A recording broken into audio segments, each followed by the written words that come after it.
শুধু বেঁচে থাকাই মানুষের জীবনের সার্থকতা নয়, সার্থকতা লুকিয়ে আছে বেঁচে থাকার অর্থপূর্ণ কারণ খুঁজে পাওয়ার মাঝে।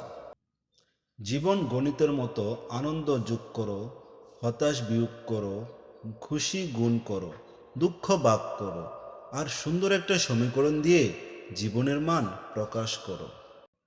মুশকিলবর্তী সকাল, তাহলে নিজের বুকে হাত রাখো, নিজের হৃদস্পন্দনকে অনুভব করো।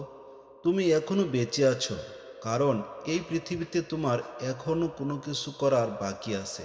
তাই হতাশ কখনোই হও না, আর নিজের কাজকে উদ্যমের সাথে করে যাও।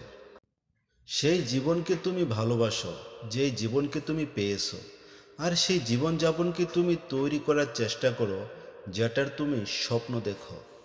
তোমার স্বপ্ন ও লক্ষ্যের কথা কাগজ কলমে লেখার মাধ্যমে তুমি যা হতে চাও তা হওয়ার পথে প্রথম পদক্ষেপ নেবে। জীবনকে সামনের দিকে এগিয়ে নিয়ে যাওয়ার সবচেয়ে ভালো একটি উপায় হলো একটি লক্ষ্য পূরণের পর আরও বড় একটি লক্ষ্য ঠিক করা।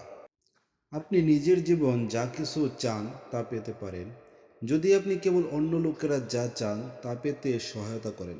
কখনো কি ভেবেছ কিছু মানুষ কেন যা চায় তাই পায়, আর কিছু মানুষ অনেক কষ্ট করার পরেও কিছুই পায় না? এর কারণ লক্ষ্য।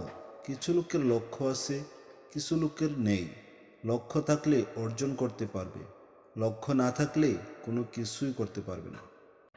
চিন্তা না করে কাজ, এবং কাজ না করে শুধু চিন্তা করা আপনাকে 100% অসফলতা দেবে।